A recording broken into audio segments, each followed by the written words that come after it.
What's up, good people? It's your boy Jay Free. Coming back again today, talking about. I want to get on the topic talking about exposing Christianity. And really, I'm talking about religion. I just deal with Christianity because I myself am a licensed and ordained minister, and so that would be the field that I'm most familiar with. But I would like to, talk about how Christianity is a shackle and a hindrance to us and our people. Um, Christianity is I'm gonna break it down real simple, and there's a couple different ways that we're gonna be talking about this. But today, I'm just gonna hit real simple. You gotta understand Christianity and the way that it was embedded into us. It's been indoctrinated into us through a process of time. What happened was, I like the movie Django because the movie Django, it's a scene on there particularly where the master is reading from the Bible and he reading to the people, and he not even reading the Bible, and he not even reading what it actually says, but he just reading, kind of on the terms of obey your master. If you don't obey your master, you'll get this will happen and that'll happen and blah blah blah. And so, and I like the way it shows, because that's really the truth of how they took this religion and forced and imputed it on us, just like they did the rest of the world, but especially on us African Americans, the way that they forced this religion down our throat. So here he is reading the Bible to us and not even reading it in its true accuracy of what it even said, even though it's not all the way right, but he wasn't even reading what it said. He was making it up, and the people were listening, ignorant, couldn't read, had no understanding of what he was saying, but taking everything he said. And so what happened is, we were indoctrinated with this religion, and they told us that Christ is the way and Christianity is the way. And so what would happen is, one of the master, when one of the white people would do something good for you, one of the one times out of the 1,000 beatings and lashing that they did, then they would say, oh honey, God is going to bless you. This is God. God blessed you, honey. God gave you this and God did this for you. And so in the process of them telling us that it's God, then we begin to grasp the concept of what they were teaching us, and we begin to say, God is going to be our blessing. God is going to help us. So then we begin to say, when something good happened, it was because of Jesus. It was because of God. That's why God helped us. And this is how the beginning process of the indoctrination start, because now it's carried on through generations. So this was our beginning class who knew that this religion wasn't true, but due to being beaten and shackled and all that we went through, of course they began to accept what was given them. But now, as the younger generation are coming up, they are being fully indoctrinated with this form of teaching that Jesus is the way, and if you just do this, he'll bless you, and to reign with Christ is to suffer, and so we're going to go through because that's the life that was dependent on us because we're slaves. Bull crap, man. And so, as this was indoctrinated into us through our youth, and so now this generation grows up with this and they begin to carry it on. So now this becomes our culture, because remember, we were stripped of our culture. We had absolutely no culture whatsoever that we were able to retain, because they tried to beat it out of us and strip it out of us and kill us, even if they couldn't beat it out of us. And so we had no culture. So now we begin to accept and adopt this culture of Christianity, which was being imposed on us. And so it passed through generations. And so now, as our generations grow, everything that happens, we begin to attest or begin to attribute our good findings to the religion that was imposed on us, the structure that was imposed on us. And so now, like I say, it passed on through generations. And so now here we are today with the culture that was imposed on us through Christianity as a religion. And so as a people, we've been indoctrinated without even being aware that we've been indoctrinated with this submissive religion called Christianity. And how we've been indoctrinated is, right now today, 98% or 95% of people will profess to be Christians or even Muslim, which I won't go into that right now because I'm just dealing with this religion. That's another one because they all tie together. But most of us profess to be Christian. I'm talking about the crackhead on the street, the drug pusher, the man killing. I'm talking about the child abuser, the alcoholic. Everybody still yet professes Jesus because it's been indoctrinated, as I just explained, passed to us through generations and forced upon our people. And so we've accepted it and adopted it and have taken this to be our hope, and taken this to be what have been a tribute to any blessings or anything good that has happened to us. It had to be a result of Jesus and Christianity, which is, again, bullcrap. Indoctrination forced on us because it passed through the generations. And then as we grew up, and even where we are now, all the weddings were at church, funerals were at church, we would go to church on Easter Sunday, sometime on Christmas, and, all of these different things. We were accustomed or indoctrinated with the Christian religion, whether we practice it or not. We still are indoctrinated in it. And so what happens is, through the cycle, our communities are mostly poor. And mostly poverty stricken, and we deprived because this is the design. This is the ghetto. This is what they've created. The ghetto was instituted in the 1500s. Was the ghetto created to hinder a Jewish community? Again, I won't go into that right now, but the ghetto is a created word from the 1500s. Ain't nothing new that we just came up with. It was by design to keep us in the ghetto. So as we're in the ghetto and we poverty stricken, at some point in time, we all come to a place where we are in need. And when we come to the place where we're in need and we're looking for direction and we want to try to do better and change our life, now the indoctrination of all the years of being forced Jesus, now when we go to look for God or look for a greater being because our spirit is crying out and saying that there has to be more, and I know that there's a connection that's missing from me, and we're looking for God because God is real and he exists. And so when we begin to look for God, we find the church. We don't find God.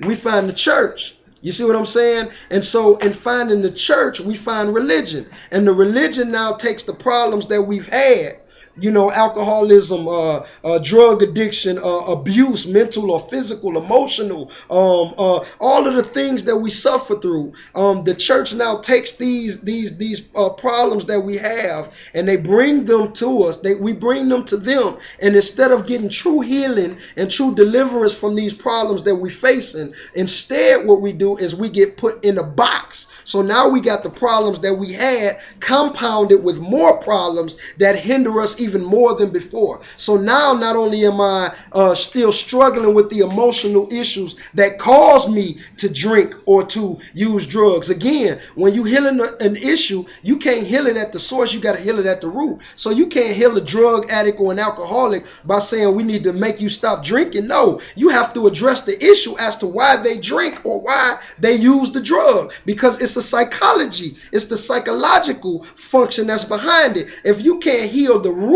then they'll continue to find some other form or outlet to vent whatever the frustration is that's on the inside. And so this is what happens. And so when we come to the Christianity, we come in with with problems and issues, self-esteem. We come in depressed. We come in with a lack of knowledge of self, a lack of spiritual connection. We have none of these things in the church. Instead of us meeting God, we meet the church. And we get indoctrinated more now into religion, and we become forced in it. And the correlation is almost identical to a pimp, because the same way the church finds us in a low and depressed state is the same way the pimp would prey on a young lady. You see what I'm saying? When the pimp comes in, when the pimp show up, at the bus station or whatever, and he looking, he scoping, and he see the young lady come off the bus, he see her when she get off by herself with her head down, looking like she having some problems, but he pulls up on the scene, dressed fresh,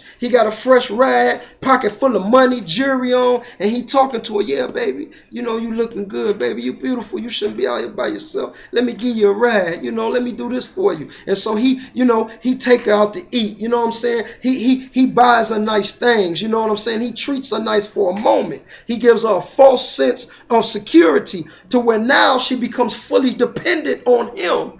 instead of dependent on herself, she becomes dependent on him. So instead of her being healed from whatever the issue was as to why she ran away from home or why she's on the streets by herself, whatever the case may have been, whether she's alone, drugs, whether she ran, whatever the issue may have been at home to why she's in this predicament now, instead of her getting those issues healed and instead of her actually being able to be fixed and being brought out of the deprived state that she's in, now he just preys on that weakness. He gives her or creates within her a false sense of security. And so now the false sense of security that he creates around her makes her totally dependent on him and thinking that he loves her. And so she will be willing to do anything for him. And now he goes and he pops up and now hey baby, don't you like them nice things? I'm gonna need you to go out here and make this money. So now she like, what you talking about? You see what I'm saying? But the indoctrination, remember, he's got to seduce. You see what I'm saying? And then boom, the drug comes, and now the drug comes, and the drug is the key that ties it all together. So now the drug mixed with all of the other indoctrination, she completely strung out. Okay, daddy. And now he got her doing it. And even if in the midst of her being in this state where he's pimping her, but she yet thinks that she's being helped and she's dependent on him. Even if she, comes to a point where she says, I'm sick of this, he ain't treating me right, she still yet leaves him and go finds another. So it's not the lifestyle that is the problem, but she's not leaving the lifestyle, she's leaving the pimp. But she yet finds another pimp because the lifestyle is she's now indoctrinated into the lifestyle. She can't be without the drugs. See what I'm saying? She can't be without the money. She's indoctrinated in. So even when she finds a problem, she bounces from a pimp to a pimp, from another pimp to another pimp, but she never leaves the lifestyle, even though she sees the error and she wants to be free and she's trying to figure out why she can't get it right and why so much is going wrong. It's because she's not leaving the lifestyle. She's just moving from one pimp to another pimp. And so it is with the church. We're preyed upon in our weak and deprived state that they've created for the system of white racism supremacy that exists within this society. Because of the system, we remain in a deprived state, and so they prey on us and wait until it's guaranteed that most of us are going to find ourselves in a state where we're in need. And so when we find ourselves in a state where we are in need, when we get to that state, now again we find ourselves in the church, just like the pimp preyed on the young lady. Now so the church have preyed on us. So now we come in battered and bruised and broken from the world, and we got hurts and we got problems, and we got trust issues and self-esteem issues and depression issues, and we got so financial issues, and we got so many issues that are going on, and we come to the church, and the church now begins to create a false sense of security. But again, I say false sense because our dependence is on Jesus. We still don't have any self-esteem or self-value. You told that you nothing but filthiness. You ain't nobody. You ain't nothing. But through Christ, you can be made better. If you just trust in Christ, then you can be made better because Christ is the bearer of your sins and for the remission of your sins. And so, but that's not a nature's law. That's not a law of nature. I am a man. So God have never imputed commandments or laws or religious structures on me that would hinder me or that I'm unable to ever fulfill anyway, because I'm human and I'm imperfect. It's impossible. The things that are natural laws of God, I ain't out here just killing people. I'm not out here. See, this is what the church is doing. They built themselves on murder, deceit, and thievery, but yet they continue to teach us backwards or the other way. Like I say, taking your weakness and binding you. So now you come in with all of them issues that I just mentioned, and instead of actually being built up on self-esteem, just like the pimp with the young lady. See, what the young lady really needs was somebody to pull her aside and say, baby, you beautiful. You above what you're doing right now. Somebody to feed her a hot meal, give her somewhere to sleep, give her some clothes, but help her get back in school.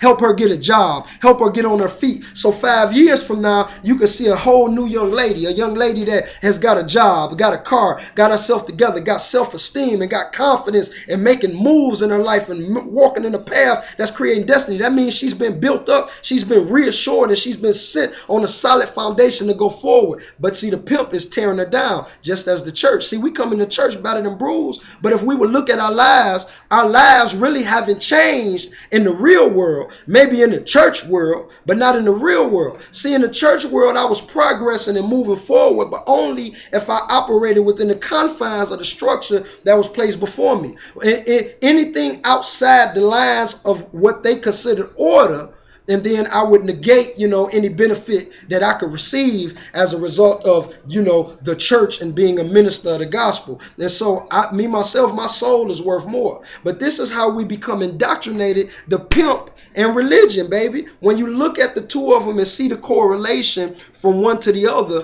you can see how we've been indoctrinated through religion and see how religion have been manipulated over us. I'll leave you with this simple statement from Sister Barbara Hillary.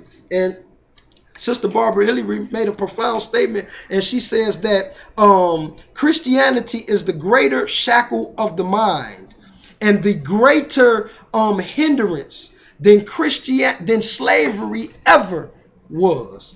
And I found that statement to be 100% profound, because through everything that we've been through slavery, through all the shackles, the cuffs being beaten, and everything being completely stripped of us, including our identity, our culture, and everything about us being stripped completely from us and being forced to have to start anew. Through all that we went through slavery, both physically as well as the mental abuse that was inflicted, that was instilled through the indoctrination of slavery as well. Through all of that, Sister Barbara Hillary makes the profound statement that Christianity was a greater shackle than all of those things combined. And the reason being, and we'll dig on it deeper on the next take, is because it's the psychology of the mind. And that's what we're talking about. That's how the pimp and that's how religion works.